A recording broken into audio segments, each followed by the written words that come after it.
It is James Rule XRP in the house.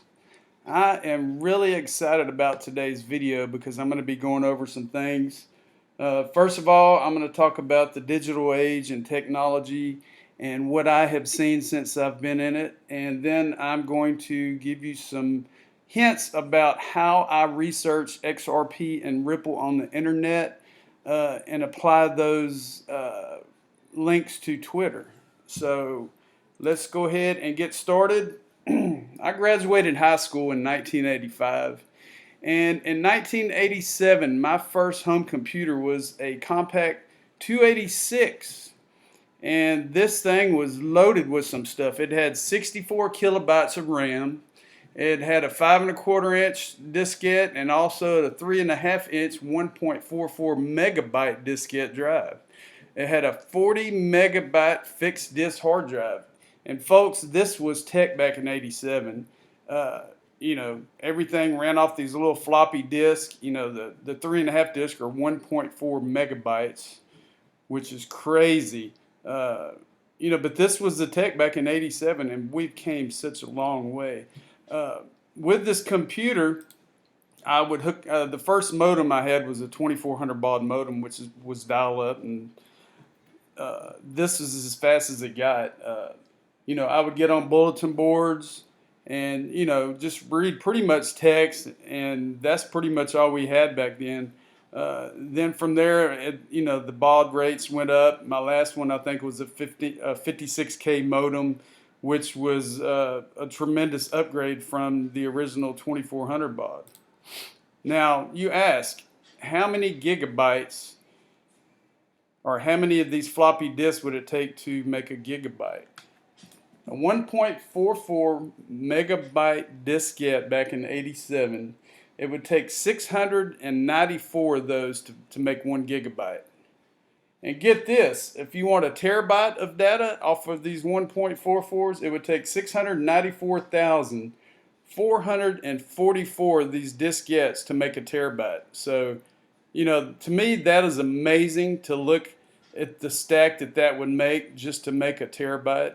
And back then, Windows 3 required about 20 of these floppy disk 1.44s, and it would take 2 to 3 hours to load Windows 3, believe it or not. So this kind of gives you a background of what I went through and what a lot of you went through as far as technology, and how, the past 35 years technology has just gone through the roof.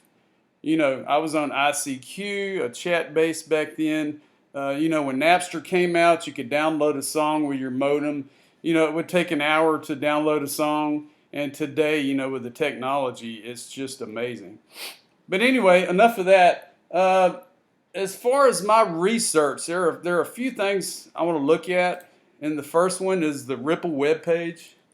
If you're invested in XRP, you need to go to ripple.com, study this page top to bottom, and just learn what everything is about. Learn about the company, what you're invested in, and just, read it top to bottom. Knowledge is key, folks.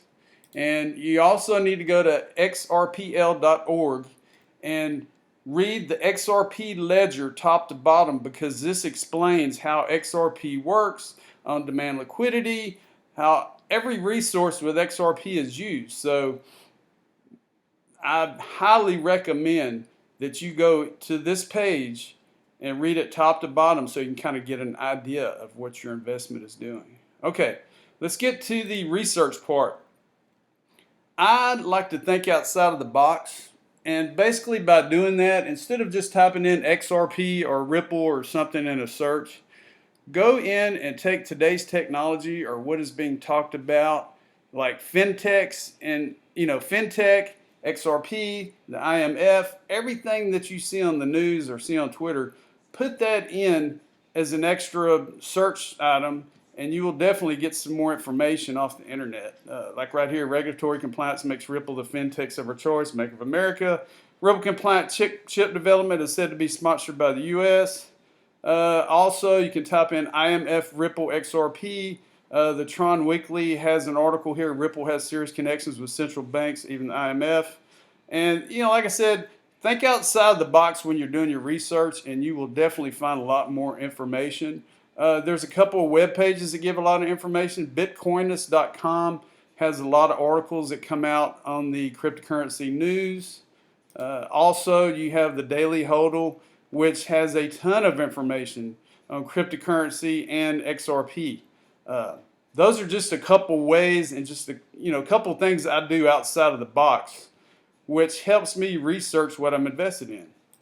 Also, these are some of the individuals that I'm subscribed to on YouTube that have some very valuable information. Digital Asset Investor, Kevin Cage, Mr. B, XRP, XRP Right Now, Brad Kimes, Notorious XRP, and these are just to name a few of the individuals that I research and watch and learn a lot about my investment. So, like I said, this is just a little bit of information I wanted to share with you. I was excited to share this because, knowledge is key, and that's what it takes to really know what you're invested in and know what you're going to have. So, y'all have a great day, and we will talk to you soon.